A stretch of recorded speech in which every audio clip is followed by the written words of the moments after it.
Baik Ibu, izin memperkenalkan diri. Turun tingkat 2, nama Stefanus Vanderus Manata STB 5714. Pada kesempatan kali ini saya akan mempresentasikan hasil analisis kasus perlindungan anak yang berjudul Analisis Perlindungan Anak pada kasus perundungan terhadap siswi SMK di Bandung Barat pada tahun 2024. Kasus ini saya pilih karena merupakan salah satu kasus perundungan yang mendapat perhatian luas dari masyarakat. Selain menunjukkan dampak serius bullying terhadap kesehatan mental anak, kasus ini juga memperlihatkan bagaimana sistem perlindungan anak belum mampu bekerja secara optimal dalam mencegah terjadinya kekerasan terhadap anak.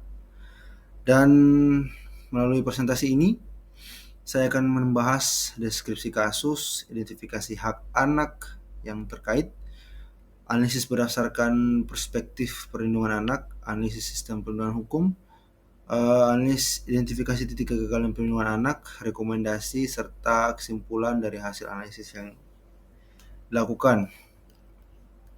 Ini bukti yang saya paparkan, yaitu bukti yang saya ambil dari media sosial.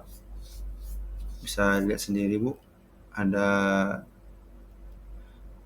berita yang diangkat dengan tagline saksi kunci kasus bullying Bandung Barat diduga intimidasi, tim hukum minta permanen PSK. Kemudian yang satunya lagi siswi SMK di Bandung Barat tewas diduga akibat perlindungan KPI, desak investigasi. Ini merupakan bukti bahwa kasus ini mendapat perhatian dari masyarakat akibat sangat fatalnya yang terjadi kepada anak-anak. Kemudian deskripsi kasus yang saya analisis adalah dugaan perlindungan yang dialami oleh Nabila Fitri Nuraini, seorang siswi SMK di Kabupaten Bandung Barat. Kasus ini menjadi perhatian publik pada tahun 2024 setelah viral di media sosial dan diberitakan oleh berbagai media nasional. Berdasarkan keterangan keluarga, Nabila diduga mengalami perundungan selama kurang lebih 3 tahun. Sejak kelas 10 hingga kelas 12. Perundungan tersebut diduga berupa ejekan, penghinaan, dan perlakuan yang menyebabkan tekanan psikologis. Kondisi mental korban kemudian memburuk hingga mengalami gangguan kejiwaan dan menjalani pengobatan. Nabila meninggal dunia pada tanggal 30 Mei 2024 dan keluarga melaporkan dugaan perundungan tersebut kepada pihak berwenang. Pihak yang terlibat dalam kasus ini meliputi korban, teman-teman yang diduga melakukan perundungan, keluarga korban, pihak sekolah, dinas pendidikan, KPAI, serta kepolisian. Dalam kasus ini, anak berada pada posisi sebagai korban perundungan.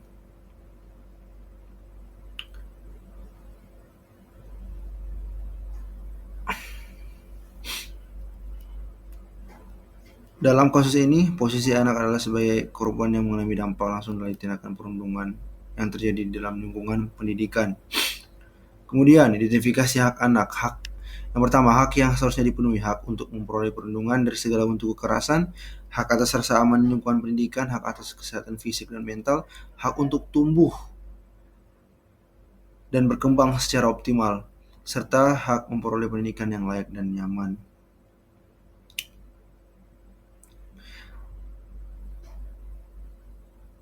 Kemudian hak yang telah dipenuhi, hak memperoleh akses pendidikan formal, hak mendapatkan pengasuhan, dan hak mendapat dukungan dari keluarga, serta hak untuk mendapatkan kesehatan yang dilanggar. Kemudian kondisi korban mengalami gangguan. Dan yang ketiga, hak yang telah dilanggar, hak atas perlindungan dari kekerasan psikis, hak atas rasa aman di lingkungan sekolah, hak atas kesehatan mental, hak untuk tumbuh serta berkembang secara optimal. Dalam Undang-Undang Perlindungan Anak dijelaskan bahwa setiap anak memiliki hak yang harus dihormati, dilindungi, dan dipenuhi oleh keluarga, masyarakat maupun negara. Hak anak yang seharusnya dipenuhi dalam kasus ini antara lain hak memperoleh perlindungan secara dari segala bentuk kekerasan, hak atas rasa aman di lingkungan pendidikan, hak atas kesehatan fisik dan mental, hak memperoleh pendidikan yang layak, serta hak untuk tumbuh dan berkembang secara optimal. Beberapa hak dapat dikatakan telah terpenuhi, seperti hak memperoleh akses pendidikan formal dan hak mendapatkan pelayanan kesehatan ketika kondisi korban memburuk. Namun demikian, terdapat sejumlah hak yang tidak dilindungi dengan baik. Korban tidak memperoleh perlindungan yang memadai dari kekerasan psikis. Hak atas rasa aman lingkungan sekolah juga tidak terpenuhi. Selain itu, kondisi yang dialami korban menunjukkan adanya gangguan terhadap hak anak untuk tumbuh dan berkembang secara optimal. Dengan demikian, kasus ini menunjukkan bahwa adanya pelanggaran terhadap hak-hak dasar anak yang seharusnya menjadi tanggung jawab bersama untuk melindunginya. Analisis berdasarkan perspektif perlindungan anak. Kasus Nabila dapat dianalisis menggunakan 3 prinsip perlindungan anak. Pertama, prinsip kepentingan terbaik bagi anak yang menekankan bahwa setiap tindakan harus mengutamakan kesejahteraan anak. Perundungan yang berlangsung lama menunjukkan bahwa perlindungan terhadap korban belum menjadi prioritas utama. Kedua, hak atas perlindungan dari kekerasan. Dalam kasus ini, korban mengalami perundungan yang berdampak pada psikologisnya, sehingga menunjukkan belum terpenuhinya hak anak untuk terlindungi dari kekerasan. Ketiga, hak anak untuk hidup, tumbuh, dan berkembang. Tekanan psikologis yang dialami korban diduga menghambat perkembangan sosial dan emosionalnya. Hal ini menunjukkan bahwa perundungan dapat mengganggu proses tumbuh kembang anak secara menyeluruh. Kemudian,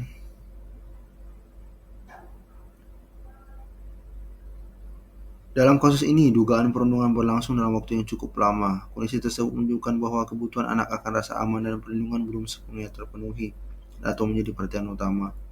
Oleh karena itu, kasus ini memperlihatkan bahwa prinsip kepentingan terbaik bagi anak belum terimplementasi secara optimal. Kemudian, fakta bahwa korban mengalami gangguan kesehatan mental menunjukkan bahwa proses tumbuh kembang anak telah terganggu. Dan ini menyebabkan korban mengalami kondisi psikologis yang buruk, tetapi juga dapat mempengaruhi masa depan anak. Kemudian, analisis sistem perlindungan anak. Dalam sistem perlindungan anak terdapat beberapa hak yang memiliki tanggung jawab penting. Pertama adalah keluarga. Keluarga merupakan lingkungan pertama yang berperan memberikan kasih sayang, perlindungan, dan dukungan kepada anak. Dalam kasus ini, keluarga berupaya membantu korban melalui pengobatan dan perawatan. Namun, keluarga memiliki keterbatasan dalam mengawasi kondisi anak serta selama berada di lingkungan sekolah. Kedua adalah sekolah. Sekolah seharusnya menjadi tempat yang aman bagi anak serta memiliki mekanisme untuk mendeteksi dan menangani perundungan sejak dini. Berdasarkan kasus ini, fungsi perundungan tersebut belum berjalan secara optimal karena dugaan perundungan berlangsung dalam waktu yang cukup lama. Kemudian ketiga adalah masyarakat. Masyarakat memiliki tanggung jawab untuk menciptakan lingkungan yang ramah dan tidak mentoleransi segala bentuk kekerasan terhadap anak. Namun, kepedulian dan pengawasan sosial terhadap kasus perundungan masih perlu ditingkatkan.